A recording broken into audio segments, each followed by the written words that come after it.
The missile hit the ship before it could even scream. One moment she was flying her scout vessel through the dark space near territory. The next moment, fire and smoke filled the cockpit and alarms screamed in her ears. Red lights flashed everywhere. The ship was dying and she was dying with it.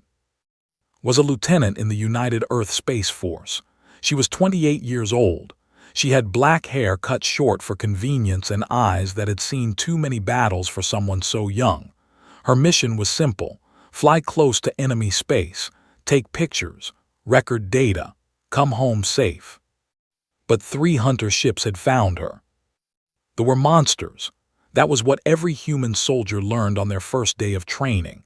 7 feet tall, covered in thick scales that could stop a knife, claws that could tear through metal, teeth designed for ripping flesh from bone. They had been fighting humans for 3 generations, ever since humanity first ventured into deep space and discovered they were not alone. They did not see humans as equals. They did not see humans as enemies worthy of respect.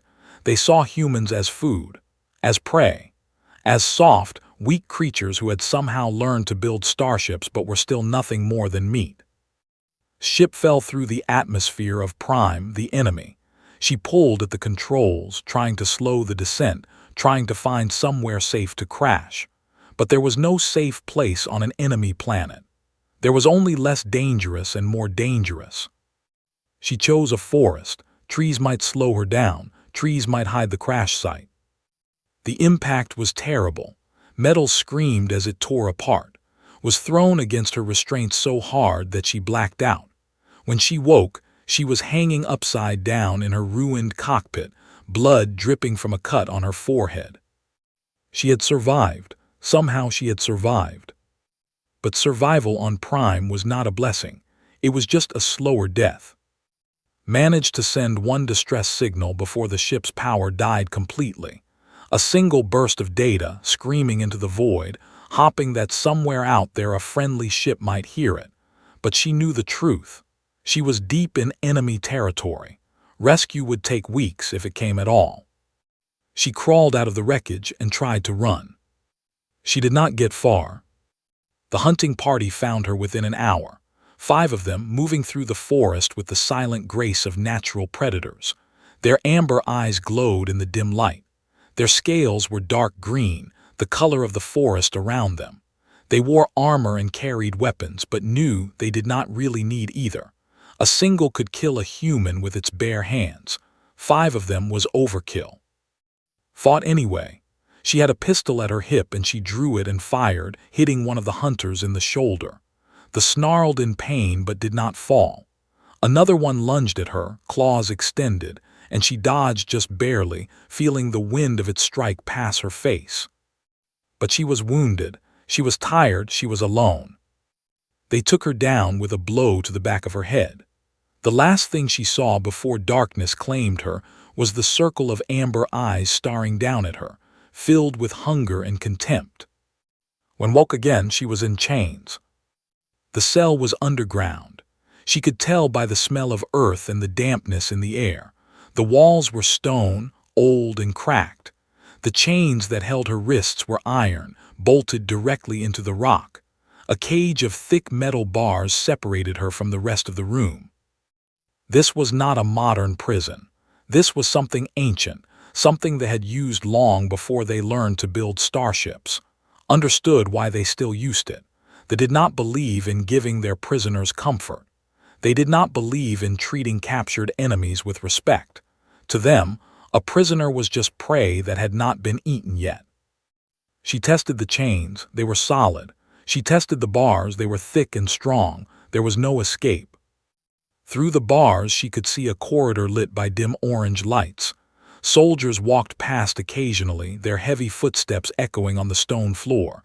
Each one looked at her as they passed, some with curiosity, some with hunger, all with the same message in their eyes. You are nothing. You are meat. You will die here. But it was the sounds from above that truly frightened her.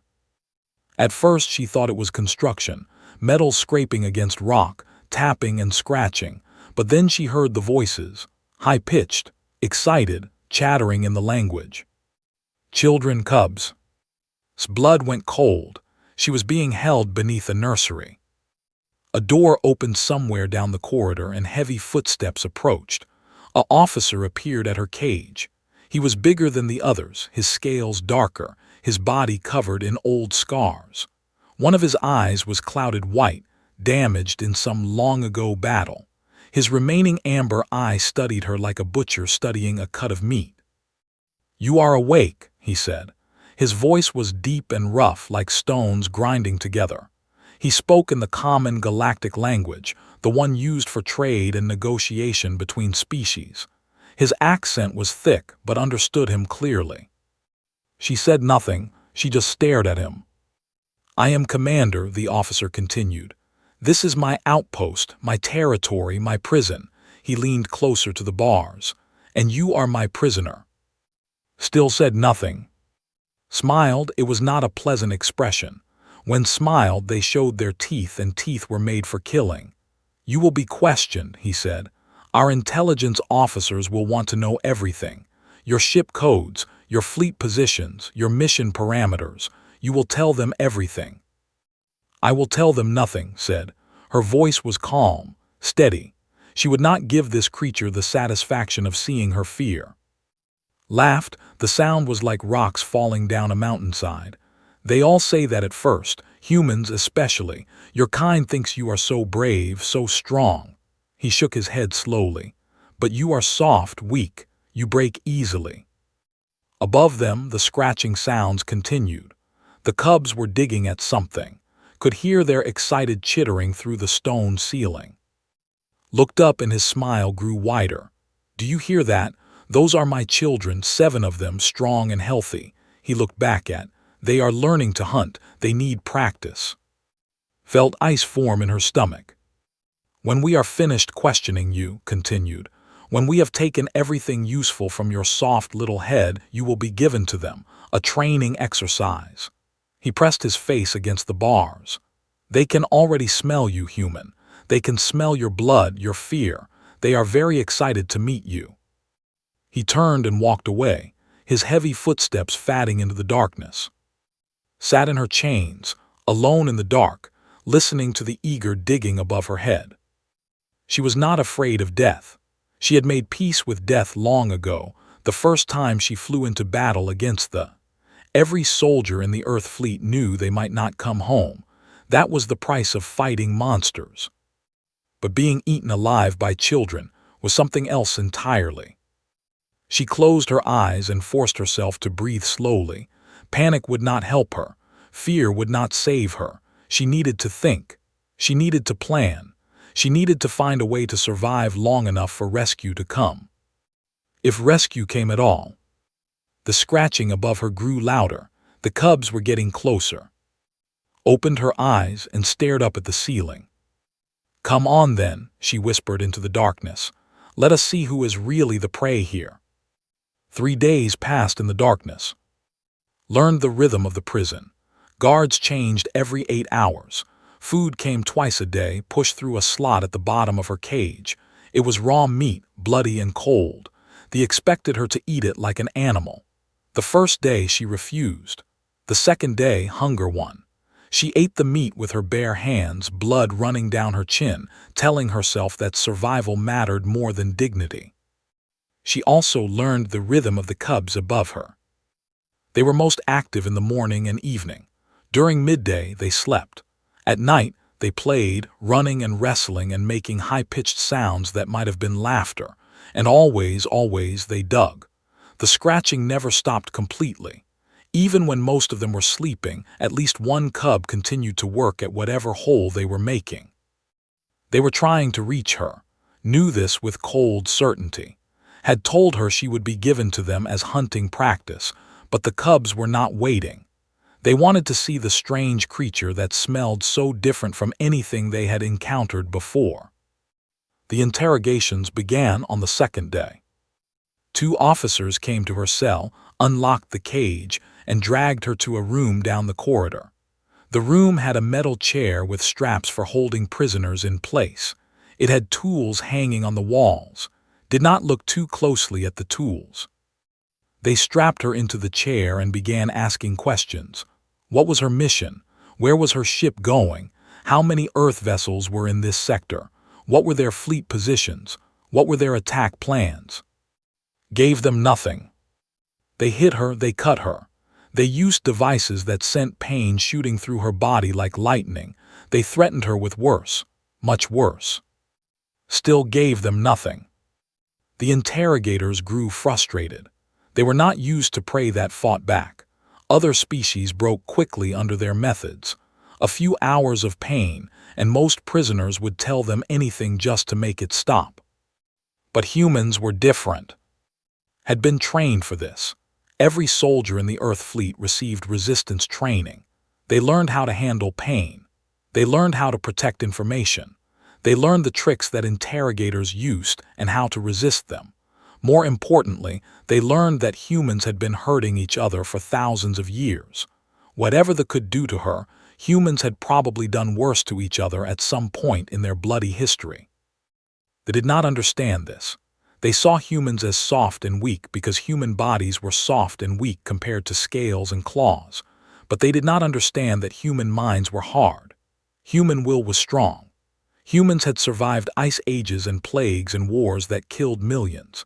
They had crawled out of caves and built civilizations and reached for the stars despite having no natural weapons, no armor, no venom, nothing but their brains and their stubborn refusal to die. After the second interrogation session, the officers returned to her cell and left her alone. She was bloody and bruised, but she was alive, and she had not broken. She lay on the cold stone floor and listened to the guards talking. This was her secret weapon. They did not know she could understand their language. They assumed she was just another ignorant human, unable to comprehend their speech. So they talked freely around her, never suspecting that she was memorizing every word. She learned many things in those 3 days. She learned that she was being held in a border outpost, far from the main military bases. The outpost was understaffed because most of the soldiers had been sent to fight in a campaign on the southern continent of the planet. Only a skeleton crew remained to guard the facility. She learned that the cubs above her belonged to Commander. He was raising them in the traditional way, which meant teaching them to hunt and kill from a young age. The cubs were considered his pride and joy. He spoke of them often to his officers, boasting about how strong they were, how fierce, how eager to prove themselves. She learned that they had a name for humans in their own language. The translation was something like the soft ones or the tender meat. It was meant to be insulting. It was meant to remind every soldier that humans were prey, nothing more. But also learned something else, something that made her smile despite her pain.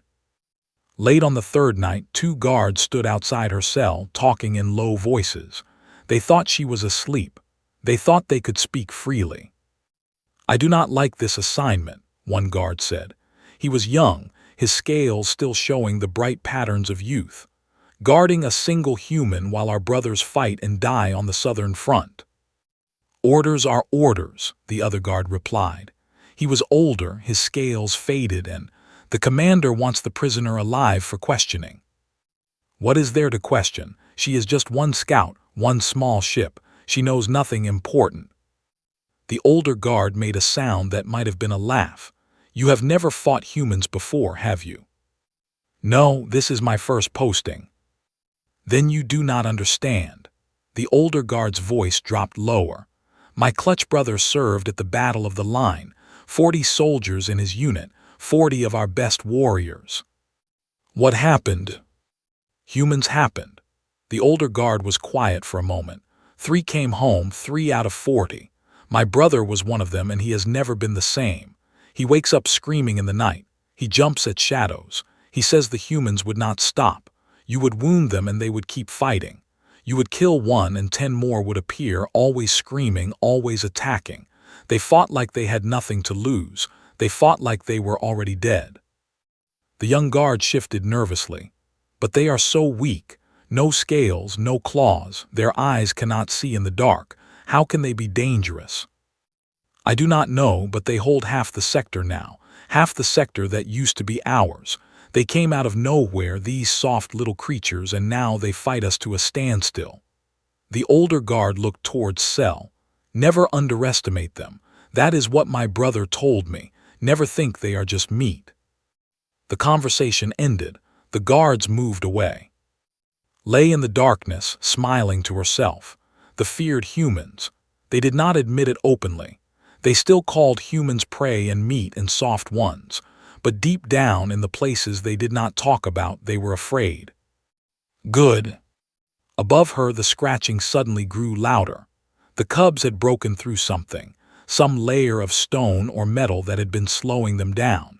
She could hear their excited chirping, their eager voices calling to each other. They were getting close now, very close. Sat up and looked at the ceiling of her cell. In the dim light, she could see cracks forming. Dust and small stones fell down as the cubs dug with increasing energy. She should have been afraid. She was wounded, chained, and trapped in an enemy prison. Young predators were literally digging through the ceiling to reach her. By any logical measure, she was about to die. But did not feel afraid. She felt something else, something she could not quite name. The cubs were just children. They were curious. They wanted to see the strange creature that smelled so different. They were not evil. They were just young, raised in a culture that taught them to hunt and kill. What would happen when they finally broke through? What would they find? A piece of meat to practice hunting on. Or something else entirely. Thought about her grandmother back on Earth, back when she was a little girl. Her grandmother used to tell her stories about the old days, before humans went to space. Stories about how humans had tamed wolves and turned them into dogs. Stories about how humans had befriended every creature they encountered, from horses to cats to elephants. Stories about the strange human need to connect with other living things, to form bonds, to care for creatures that were not human at all. We are pack bonders, her grandmother used to say. We adopt everything. We cannot help it. It is in our blood. The ceiling cracked again. More dust fell. The cubs were almost through. Took a deep breath and made a decision. She did not know if it was the right decision. She did not know if it would save her life or end it faster, but she knew deep in her bones that it was the human decision. She would not greet these children with violence. She would show them what humans really were. The ceiling gave way on the fourth night. Was sitting with her back against the cold stone wall, her chained hands resting in her lap. She had been watching the cracks grow larger for hours, listening to the excited sounds of the cubs as they worked. Now, finally, a section of stone crumbled inward, and a shower of dirt and pebbles rained down into her cell. For a moment, nothing happened.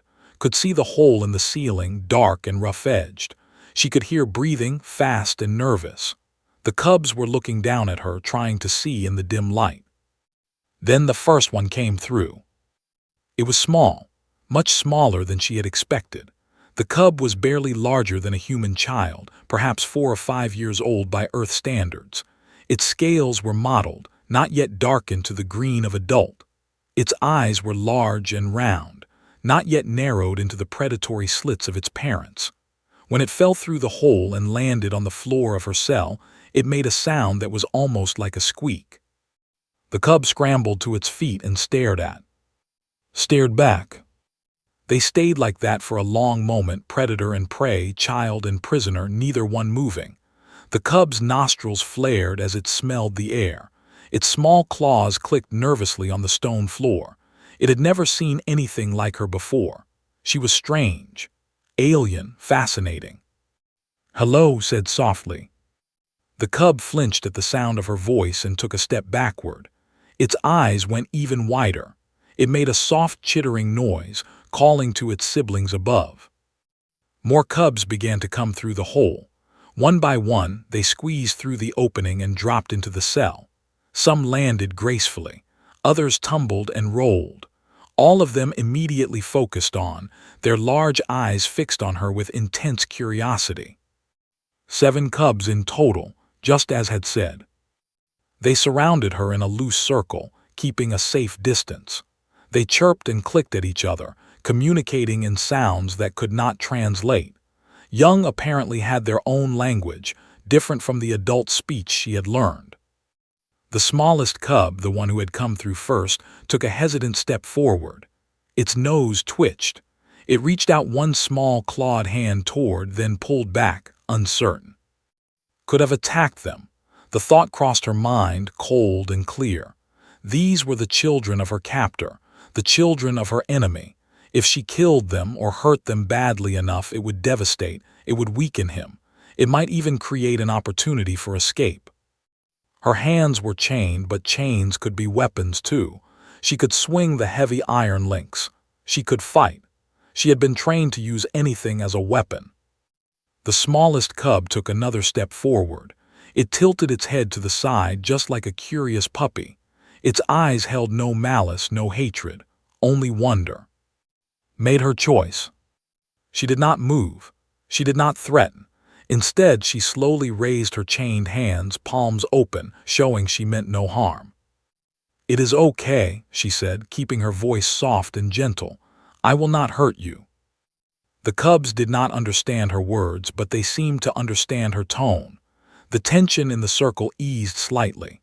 The chittering grew quieter, more curious and less frightened. The smallest cub crept closer. Its nose was working constantly now, taking in strange scent. It reached out again, and this time it did not pull back. Its small clawed fingers touched its arm. The cub made a sound of surprise.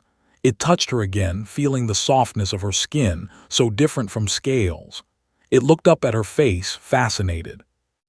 More cubs pressed forward, wanting to touch the strange creature too, held very still as small hands explored her arms, her shoulders, her hair. One cub grabbed a strand of her black hair and tugged gently, making a confused sound. They had no hair. They did not understand what this strange fiber growing from her head could be. Another cub touched her face, feeling the smoothness of her cheek. It tapped her nose and jumped back when she wrinkled it. The other cubs made sounds that might have been laughter. Found herself smiling. They were just children. For all their claws and teeth and predator heritage, they were just curious, playful children who had never seen anything like her before. They did not see an enemy. They did not see meat. They saw something new and interesting, and they wanted to understand it. One of the larger cubs, braver than the others, climbed right into her lap. It was heavy, all muscle and scales, but it curled up against her like a cat seeking warmth. It made a low humming sound, content. The other cubs watched, uncertain. Then slowly they began to move closer too. They pressed against her sides. They leaned on her shoulders. They nestled into any space they could find. Sat in the middle of a pile of young predators, surrounded by creatures that had been born and raised to hunt and kill her kind. And she felt, strangely, at peace. She began to hum. It was a song her grandmother used to sing to her, long ago, back on Earth. A lullaby about stars and dreams and the quiet dark of night. Had almost forgotten it, buried under years of military training and war. But now, sitting in a prison cell on an enemy world, it came back to her as easily as breathing. The cubs went still. Their large eyes fixed on her face. Their small ears twitched, trying to catch every note. They had never heard anything like this before. Did not sing. They roared and snarled and growled, but they did not make music. Sang softly, her voice barely above a whisper. She sang about the moon rising over quiet hills. She sang about children sleeping safe in their beds. She sang about love that crossed oceans and mountains and the endless dark between stars. One by one, the cubs began to relax. Their eyes grew heavy. Their breathing slowed. The tension drained from their small bodies as the strange, beautiful sounds washed over them. The smallest cub, still pressed against its chest, yawned widely, showing tiny, sharp teeth. It nuzzled closer and closed its eyes. Within minutes, all 7 cubs were asleep. Stopped singing and sat in the silence, surrounded by the warm weight of sleeping children. Her chains clinked softly as she shifted position. One of the cubs murmured in its sleep and pressed closer to her. She could still kill them. The thought rose up again unbidden. They were helpless now, asleep, trusting. She could wrap her chains around their necks. She could finish them before they woke. Looked down at the smallest cub, curled up in her lap. It was making soft sounds in its sleep, tiny claws twitching. Dreaming, perhaps.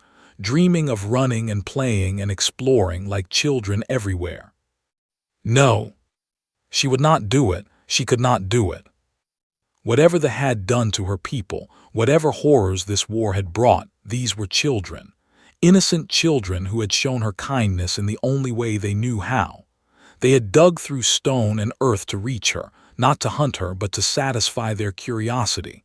And when they found her, they had not attacked. They had cuddled. Thought about what her grandmother had told her all those years ago. Humans were pack bonders. They adopted everything. They formed connections with any creature that showed them kindness or that needed kindness from them. These cubs needed kindness.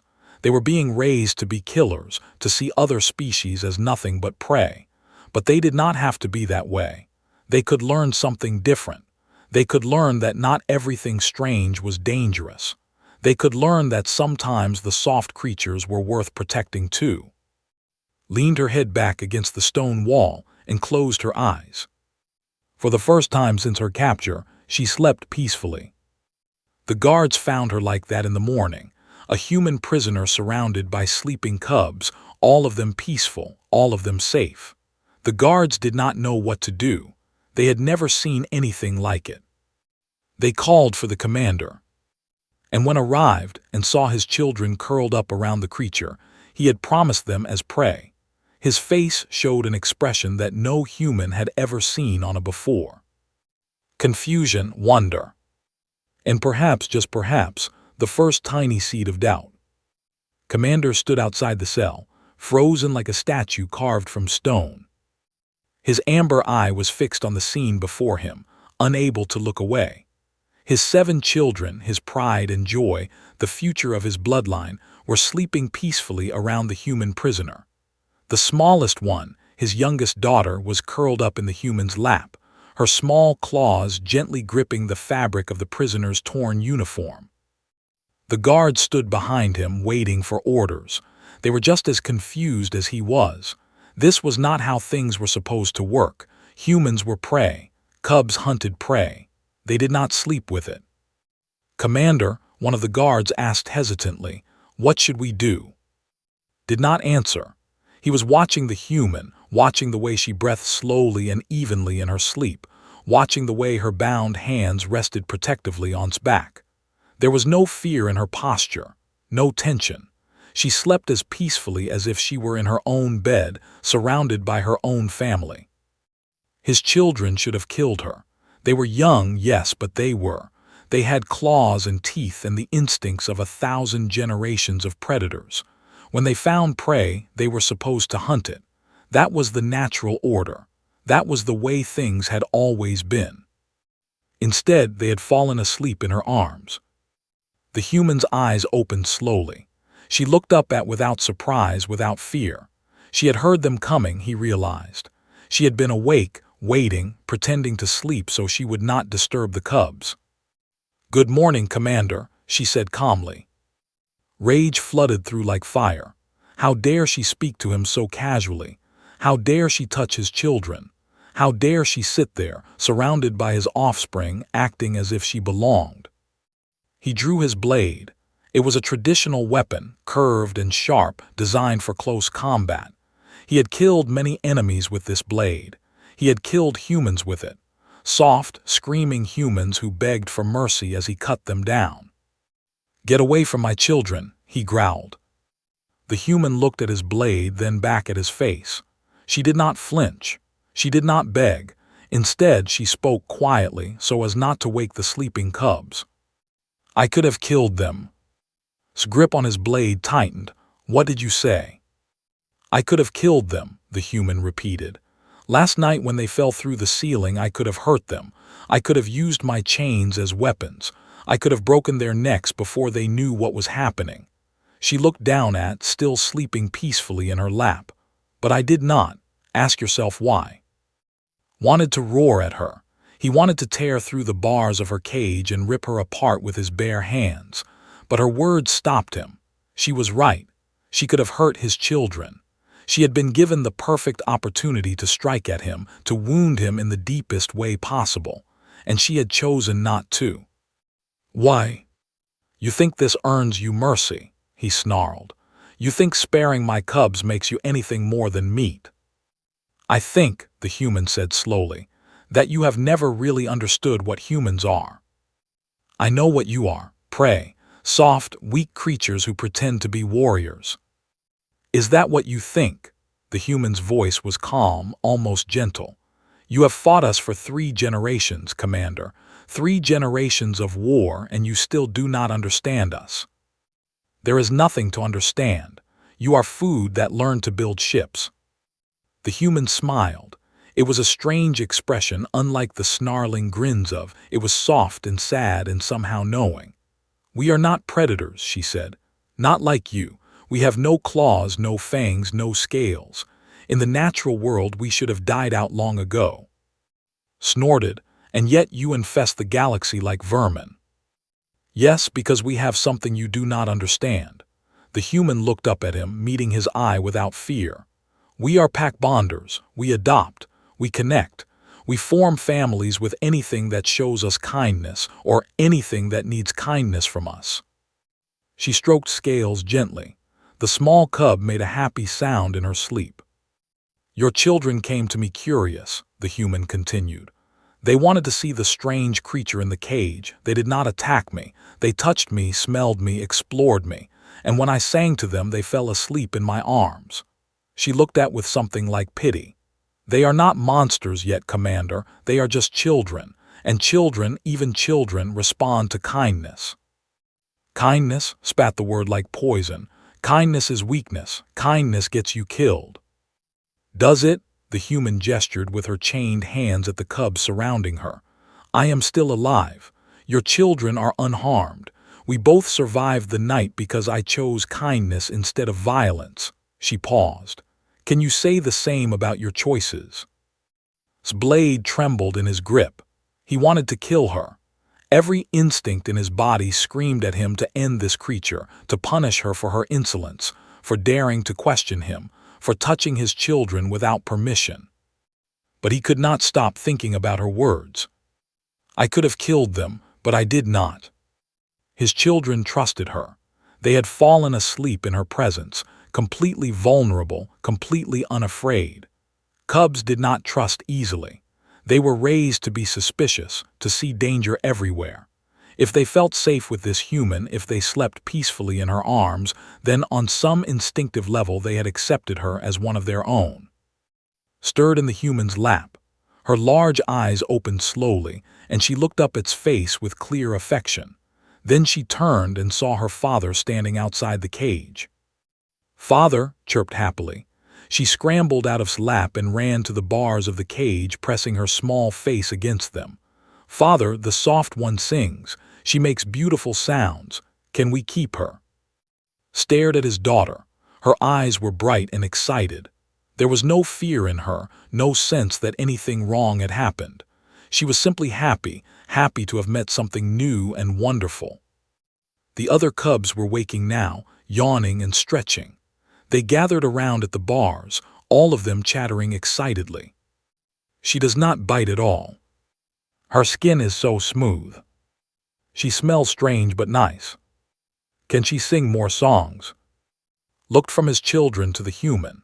She sat quietly in her chains, watching him with those strange, soft eyes, waiting.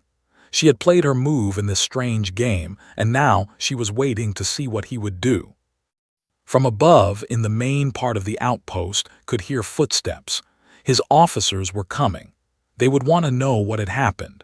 They would want to resume the interrogation. They would expect him to punish the human for this violation of order. He had a choice to make. "The war is not over," said softly, as if reading his thoughts. "There will be fighting. There will be death. I cannot change that, and neither can you." She paused. "But I showed your children something different last night. I showed them that not all strangers are enemies, not all aliens are prey." His jaw tightened. "You can kill me now," continued. "You can cut me down in front of your children and teach them that violence is the only answer, that mercy is weakness, that kindness is foolish." She met his gaze steadily. "Or you can let them remember this. You can let them carry the memory of a human who could have hurt them but chose not to, who sang them to sleep instead of fighting back." Was tugging at her father's leg, still chattering excitedly about the wonderful soft creature she had found. Slowly lowered his blade. He did not sheath it. He was not ready for that. But he lowered it, and he stood there for a long moment, looking at his children, looking at the human, thinking about things he had never thought about before. Finally he spoke. His voice was rough and low. "The interrogation will continue," he said. "You are still a prisoner of war." Nodded. She had expected nothing less. "But my children," continued slowly, as if the words were painful to speak, "may visit you, if they wish." Cheered and pressed herself against the bars, reaching for with her small claws. The other cubs joined in, all of them eager to get back to their new friend. Smiled and extended her chained hands through the bars, letting the cubs grasp her fingers. "Thank you, Commander," she said quietly. Turned away without another word. But as he walked back toward the upper levels of the outpost, his blade still unsheathed, something had changed in his face. Something had cracked. And sometimes cracks were how the light got in. 6 months had passed since the prison cell.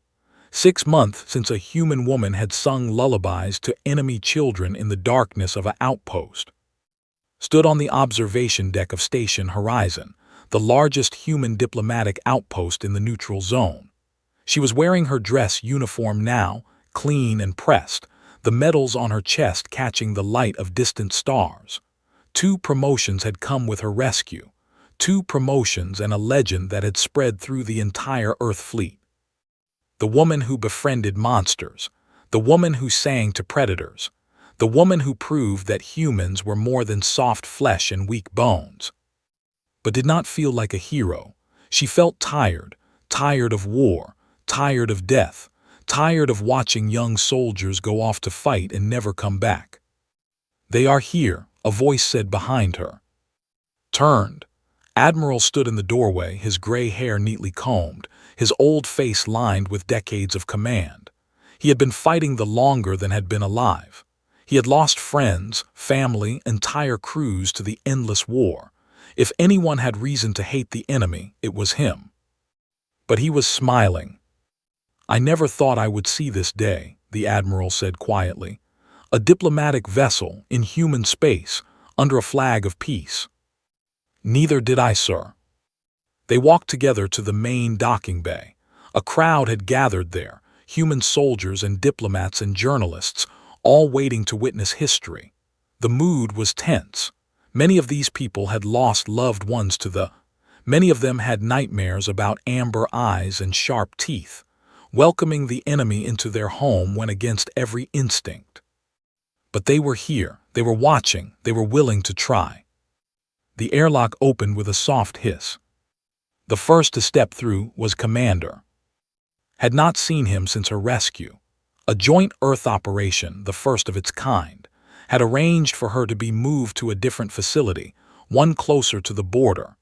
He had sent secret messages to Earth Command, providing coordinates and security schedules.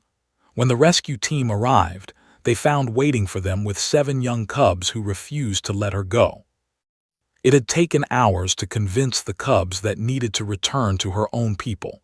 In the end, it was herself who had made them understand. She had held each one of them and promised them that she would see them again, that this was not goodbye forever, that someday, when the war was over, they would meet again. Had cried, real tears, running down her scaled face, a thing that no human had ever seen her do before. Now, 6 months later, here she was. Broke free from her father's grip and ran across the docking bay. Human guards reached for their weapons, startled by the sudden movement, but they stopped when they saw where the small was going. Leaped into his arms with a delighted cry. "You came back," chirped, pressing her small face against neck. You promised and you came back. Held the cub tightly, blinking back tears of her own. I told you I would. I always keep my promises. The other 6 cubs rushed forward too, surrounding, touching her, making happy sounds. The human crowd watched in stunned silence. They had never seen anything like this. Young, the children of their deadliest enemies, treating a human woman like family. Approached slowly. He was different from the warrior remembered. He still had his blade at his side, but his posture was less aggressive, his eye less hostile. Something had changed in him during these 6 months. Something had grown. Lieutenant, he said formally. Commander. They looked at each other, predator and prey, once enemies, now something else. Something that did not have a name yet. I never thanked you, said. His voice was low, meant only for her ears. For my children, for what you showed them. You do not need to thank me. I did what any human would do. Shook his head slowly. No, not any human, you, he paused. You made me question everything I believed, everything I was taught. I hated you for it at first. I wanted to kill you for making me doubt. What changed? Looked at his children, gathered around like she was the center of their world. They did. Every night after you left, they asked about you. Every night, they talked about the soft one who sang songs and did not fight. They did not understand why you were our enemy. They did not understand why we had to hate you. He turned back to, and I could not explain it to them. I tried. I told them about the war, about the battles, about all the reasons we fight. But every time I spoke, I heard your voice in my head. I could have killed them, but I did not. And now I am here, straightened his shoulders. I am not a fool, Lieutenant. I know that one meeting will not end a war. I know that there are who will never accept peace, just as there are humans who will never forgive what we have done. The fighting will continue. Blood will be spilled. Then why come? Why risk everything for one meeting? Looked at the crowd of humans watching them. Soldiers who had fought his kind. Families who had lost sons and daughters. People who had every reason to hate him. Because my children asked me to, he said simply. They wanted to see you again, and I wanted them to grow up in a galaxy where that was possible. Admiral stepped forward, his old voice carrying across the silent docking bay. Commander, on behalf of the United Earth Government, I welcome you to Station Horizon. This is a historic moment. Nodded formally. It is. I hope we can make more of them. As do I. The formal ceremony began. Speeches were made. Documents were exchanged. The first steps of a long, difficult process of negotiation and reconciliation. It would take years, maybe decades, before anything like real peace could be achieved. Too much blood had been spilled. Too many wounds were still fresh. But it was a start. Later, after the ceremonies, sat in the station's garden with the 7 cubs. It was an artificial garden, filled with plants from Earth, a small piece of home in the cold of space. Was in her lap again, playing with his hair. The other cubs explored the strange vegetation, sniffing flowers and poking at leaves. Will you teach us more songs? Asked. I will teach you as many songs as you want to learn. Even the sad ones. Smiled, especially the sad ones. Those are the most important ones. Watch from a distance, standing with Admiral. The 2 old warriors, enemies for so long, watched their young ones play together. I still do not understand your kind, admitted. You have no claws, no venom, no armor. By all rights, you should be extinct. And yet here we are. Yes, here you are. Was quiet for a moment. What is it that makes you so strong? What is your secret? Admiral thought about it. He thought about all the years of war, all the battles, all the losses. He thought about the young lieutenant who had been captured by the enemy and emerged with 7 new friends and a pathway to peace. Love, he said finally. Looked at him confused. We love things, the Admiral explained. Everything, anything. We find creatures completely different from ourselves and we love them. We take them into our families, we protect them with our lives. We cannot help it. It is simply what we are. He nodded toward, surrounded by cubs in an earth garden. She was captured, chained, threatened with death, and her first instinct was to comfort and protect the children of her enemies, not because it was strategic, not because it would help her escape, simply because they were children and they needed comfort. Stared at the scene before him. His children, the future of his bloodline, laughing and playing with a human woman as if she had always been part of their pack. "That is terrifying," he said quietly.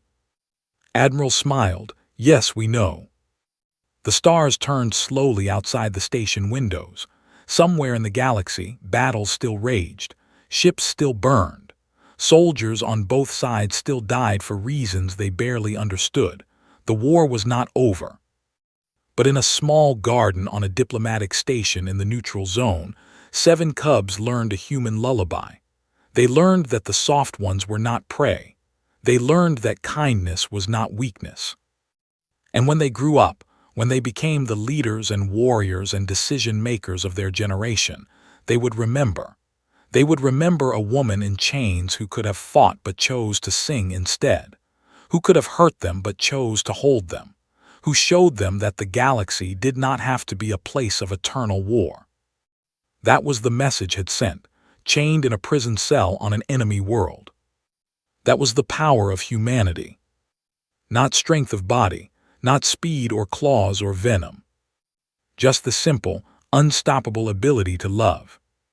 And that in the end was enough.